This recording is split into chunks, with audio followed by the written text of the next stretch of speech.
नमस्कार दोस्तों, मधुर कथाएं चैनल पर एक बार फिर से आपका हार्दिक अभिनंदन है। तो आज की मेरी कहानी का शीर्षक है अंतिम विदाई। तो चलिए शुरू करते हैं आज की अपनी ये कहानी। विकास जी की पत्नी आज अचानक रात में ही गुजर गई। वह बहुत दिनों से बीमार थी। काफ़ी इलाज कराने के बाद भी उनकी हालत में कोई सुधार नहीं हुआ और वो आज इस दुनिया से विदा हो गई।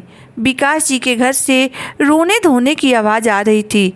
उनके पत्नी का अंतिम दर्शन चल रहा था। तभी विकास जी को ऐसा महसूस हुआ कि उनकी पत्नी का आत्मा जाते जाते उनसे कुछ कहना चाहती है।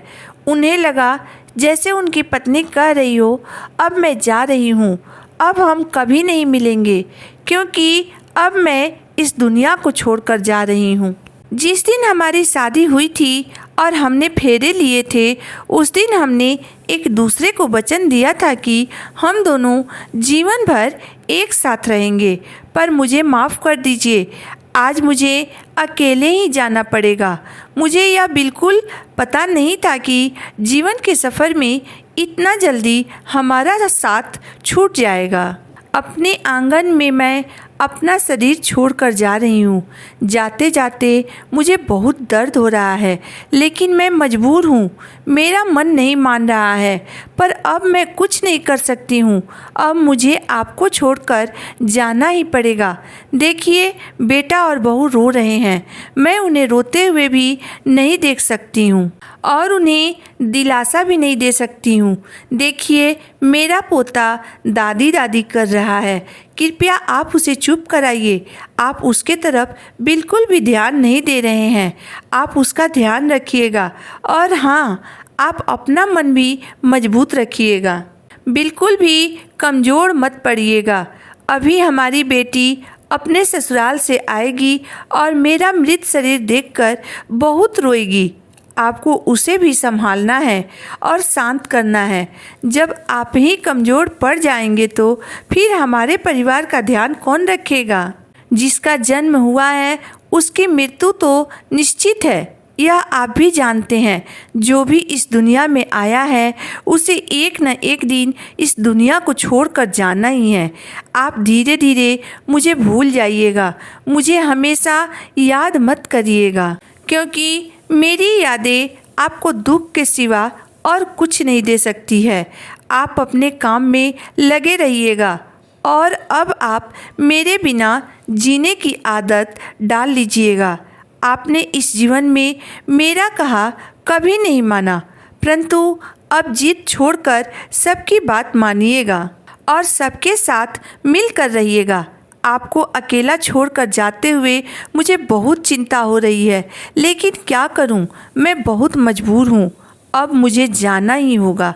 आपको हाई ब्लड प्रेशर है और डायबिटीज़ भी है, इसलिए आप गलती से भी मीठा और तला हुआ खाना कभी मत खाइएगा, अन्यथा आपको परेशानी होगी।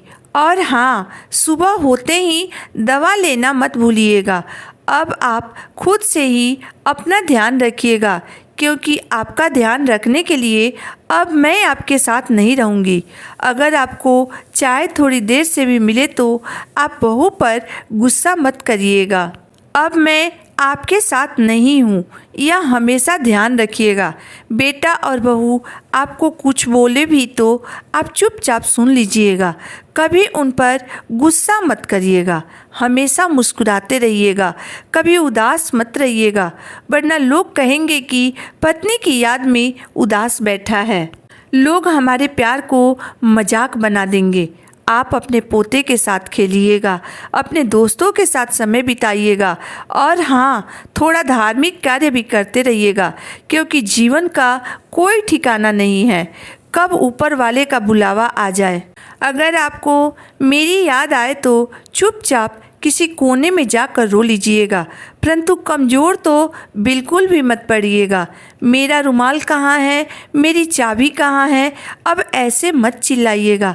अपना सब कुछ ध्यान से रखने का आदत डाल लीजिएगा। सुबह और शाम नियमित रूप से आप अपना दवा लेते रहिएगा। जो भी आपको खाने को मिले आप प्यार से खा लीजिएगा, गुस्सा मत कीजिएगा।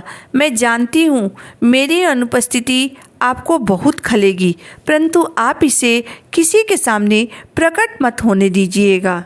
कहीं बाहर निकलते समय आप अपना छड़ी लेना मत भूलिएगा और धीरे धीरे चलिएगा।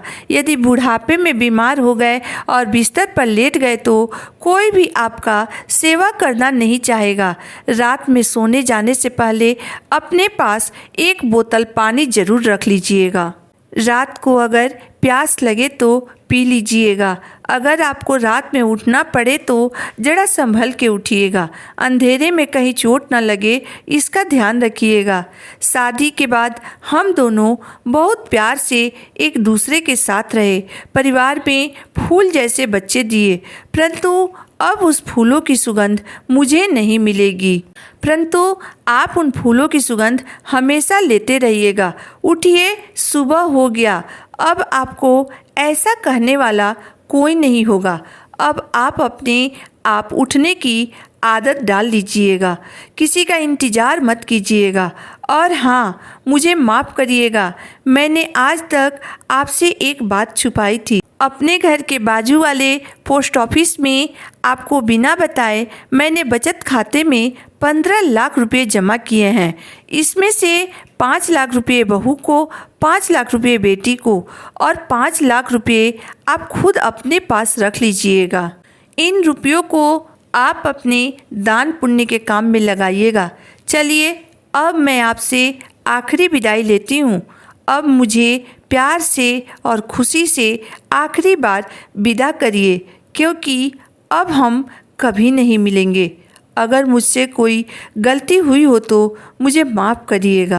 दोस्तों, अगर पत्नी है तो दुनिया में सब कुछ है। राजा की तरह जीने और दुनिया में अपना सर ऊंचा रखने के लिए पति को हमेशा अपने पत्नी की शुक्रिया अदा करना चाहिए, क्योंकि उसके हर कामयाबी के पीछे उसके पत्नी का ही हाथ होता है। आपके बिना कारण गुस्से को केवल आपकी पत्नी ही सहती है।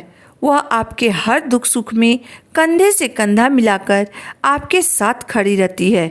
आपके दुख में दुखी और आपके सुख में सुखी रहना ही वह अपना धर्म समझती है।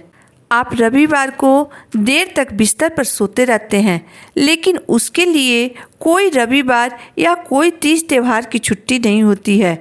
वह सब समय अपने पति को तथा अपने परिवार को संभालना ही अपना परम कर्तव्य समझती है।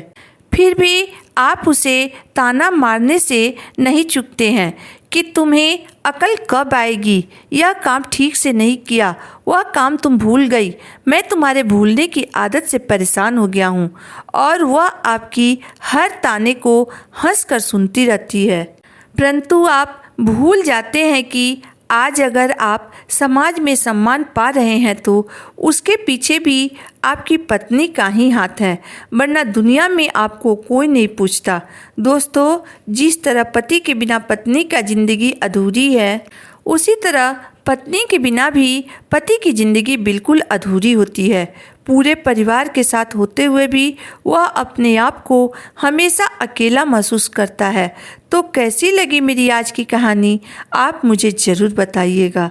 अगर आपको मेरी कहानी अंत तक पढ़ने और सुनने के बाद पसंद आई हो तो मेरे वीडियो को लाइक कर दीजिएगा, चैनल को सब्सक्राइब कर दीजिएगा। तो फिर मिलते हैं एक नई वीडियो, एक नई कहानी के साथ। तब तक के लिए धन्यवाद।